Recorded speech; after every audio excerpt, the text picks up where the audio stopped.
আমার আজকের নিবেদন কবি সুকুমার রায়ের পাকাপাকি। আম পাকে বৈশাখে, কুল পাকে ফাগুনে, কাঁচা ইট পাকা হয় পোড়ালে তা আগুনে।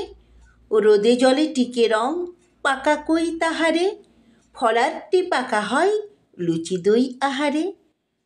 হাত পাকে লিখে লিখে, চুল পাকে বয়সে, জ্যাঠার মেয়েতে পাকা ছেলে বেশি কথা কয় সে। লোকে কয় কাঁঠাল সে পাকে নাকি কিলিয়ে, বুদ্ধি পাকিয়ে তোলে লেখাপড়া গিলিয়ে। কান পাকে, ফোড়া পাকে, পেকে করে টন টন, কথা যার পাকা নয় কাজে তার ঠন ঠন। রাঁধুনি বসিয়া পাকে, পাক দেয় হাঁড়িতে, সজরে পাকালে চোখ ছেলে কাঁদে বাড়িতে।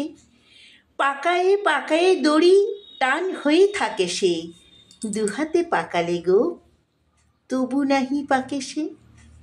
নমস্কার। কবিতাটি ভালো লাগলে লাইক করবেন এবং কেমন লাগলো তা কমেন্টে লিখে জানাবেন। আবার এরকম কবিতা শোনার জন্য চ্যানেলটিকে অবশ্যই সাবস্ক্রাইব করবেন।